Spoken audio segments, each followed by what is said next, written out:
On April 22, 2026, at precisely 14:15 local time, a nondescript Gulfstream G650ER touched down at Muscat International Airport in Oman, taxiing to a private hangar far from the reach of traditional journalistic lenses.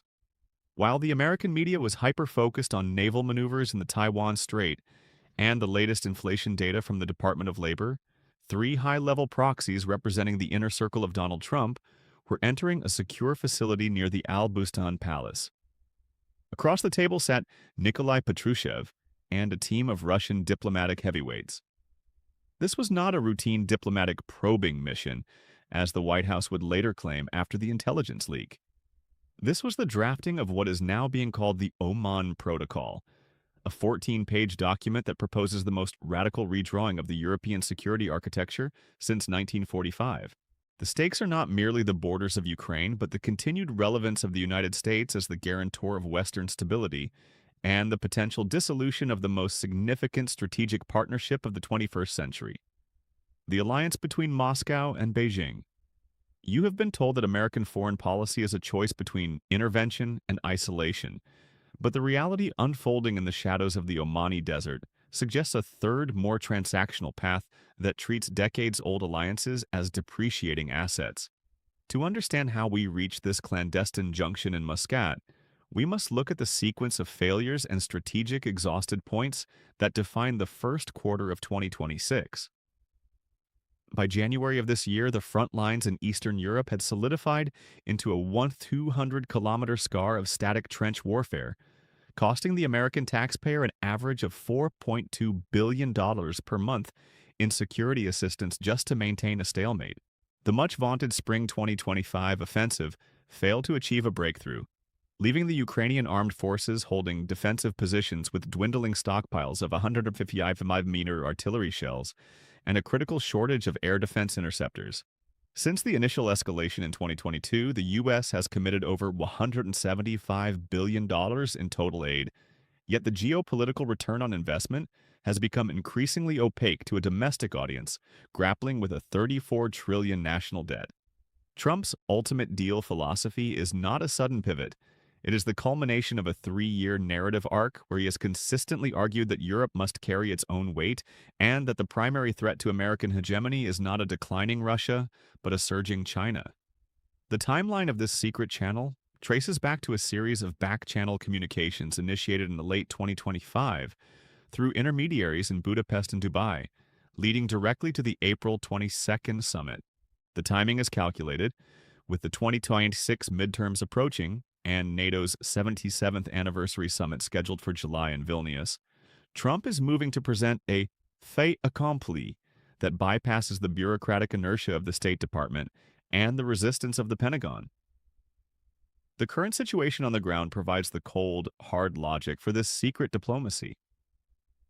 Tactically, the Russian military has transitioned to a fortress posture, utilizing deep echelons of S-400 Triumph air defense systems and extensive minefields that make any rapid territorial recovery by Ukraine mathematically improbable without direct NATO intervention. The Oman Protocol acknowledges this reality. The leaked details suggest a proposed green zone, a 15-mile-wide demilitarized buffer following the current line of contact as of April 2026. This would effectively leave approximately 18% of Ukrainian territory under de facto Russian administration, in exchange for a total cessation of hostilities. Strategically, the Pentagon is currently stretched across 3 theaters. We have the 82nd Airborne Division, heavily committed in Poland and the Baltics, the 7th Fleet operating at 95% capacity in the Pacific, and a renewed presence in the Middle East to counter Iranian-backed escalations. For the American Military Command, the secret Oman deal offers a strategic off-ramp. If the European front can be frozen, the U.S. could theoretically redeploy up to 40,000 troops and significant naval assets from the European Command, EUCOM, to the Indo-Pacific Command, Indo-Pacific, within 120 days. This isn't about peace in the idealistic sense. It is about the cold reallocation of military force to counter the PRC's Type 003 aircraft carriers now patrolling the Philippine Sea. From a geopolitical perspective, The Oman meeting is a direct assault on the Sino-Russian no limits partnership. The core of the Trump-Putin dialogue is a proposed grand reversal. The deal on the table suggests that in exchange for a freeze in Ukraine and the lifting of restrictions on Russia's central bank assets, currently totaling roughly $300 billion in frozen Western holdings, Russia would agree to a strategic distancing from Beijing. This would include a cap on energy exports to China at 2024 levels and a cessation of technical cooperation on hypersonic missile technology. For Trump, the math is simple. Russia is a junior partner to China, and by peeling Moscow away, the U.S. isolates its primary competitor. However, this ignores the deep institutional ties between the Kremlin and the Zhongnanhai. The European response has been one of controlled panic. Intelligence agencies in Berlin and Paris were reportedly excluded from the Oman briefing, leading to a breakdown in trust that threatens the very foundation of the North Atlantic Treaty. If the U.S. negotiates the fate of European borders over the heads of the Europeans, the Article 5 guarantee becomes a hollow shell. We are looking at a potential fracture where Western Europe may seek its own separate security arrangements with Moscow, effectively ending the American era in Europe that began at the end of World War II. The economic implications of the Oman Protocol are equally staggering. Currently, the global economy is bifurcated by sanctions that have removed over 1,500 Russian entities from the SWIFT banking system. The secret deal proposes a phased reintegration of the Russian financial sector, starting with the unblocking of agricultural and fertilizer exports. For the American consumer, this could lead to a 12% to 15% reduction in global grain prices and a stabilization of the fertilizer markets that have kept domestic food inflation at record highs. But the trade-off is the de-dollarization risk. If Russia is allowed to settle its energy debts in a basket of currencies as part of this deal, it signals to the rest of the world that the US dollar is no longer the only game in town. Furthermore, the reconstruction of Ukraine, estimated by the World Bank to exceed $1.2 trillion, is a central pillar of the Oman talks. The secret protocols suggest a burden-sharing model, where the U.S. provides security guarantees while the European Union and Russia, via diverted energy revenues, fund the physical rebuilding. For the American taxpayer, this would mean an immediate halt to the multi-billion-dollar monthly check writing to Kiev, a point that Trump intends to leverage as a primary campaign victory. To analyze where this leads, we must look at three distinct what-if scenarios, each with its own set of triggers and consequences. The first scenario, which we can call the Nixonian pivot, has a 15% probability of success.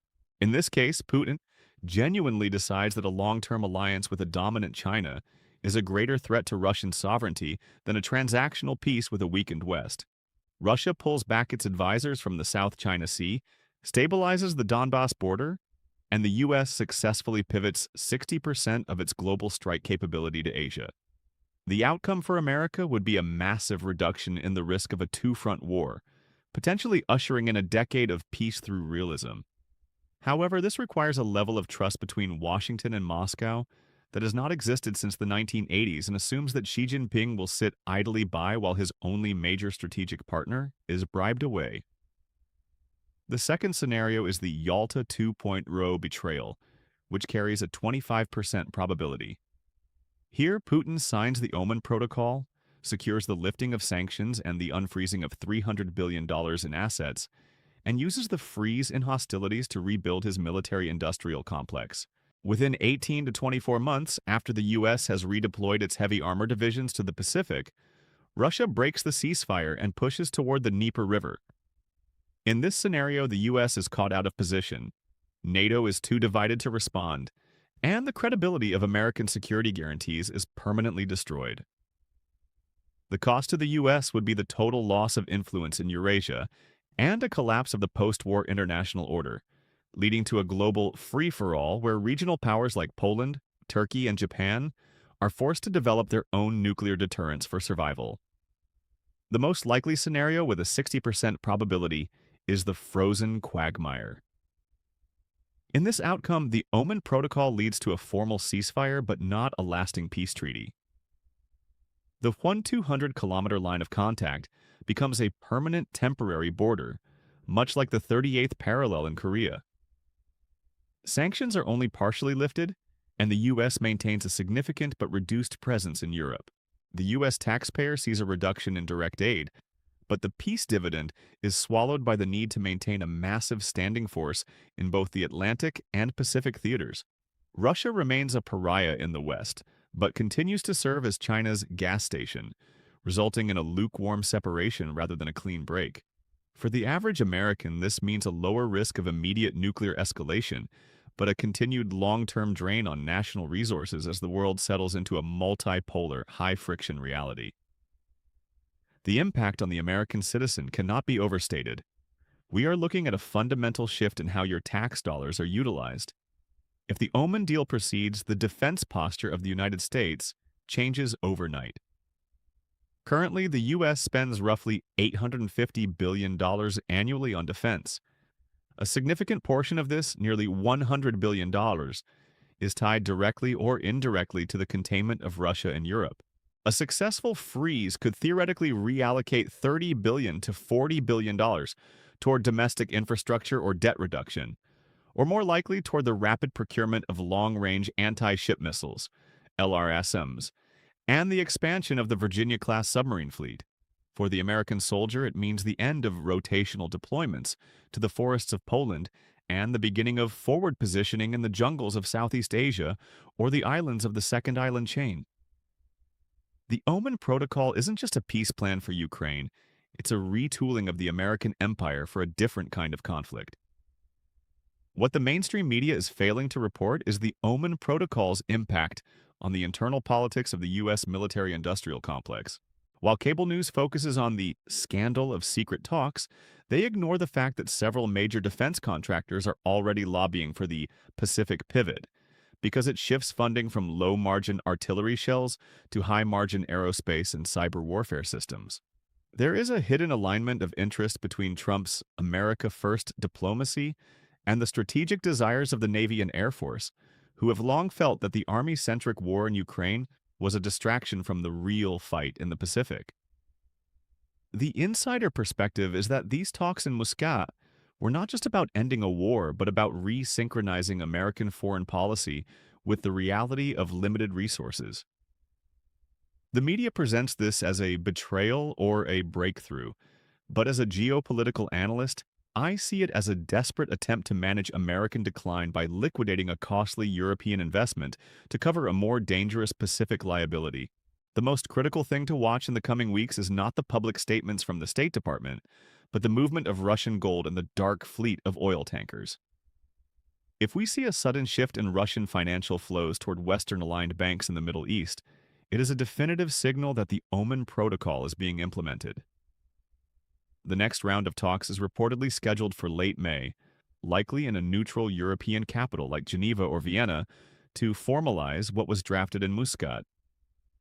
The world is changing beneath our feet, and the maps you see on the news today may be obsolete by the end of the summer. The ultimate deal is not a promise of peace. It is a calculated gamble that the U.S. can trade its moral standing in Europe for a strategic advantage in Asia.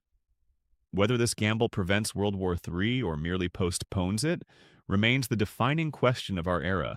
Stay informed, look past the headlines, and follow the numbers, because in the game of grand strategy, the truth is rarely found in the light of day. It is found in the flight logs of private jets and the silent hallways of Omani palaces.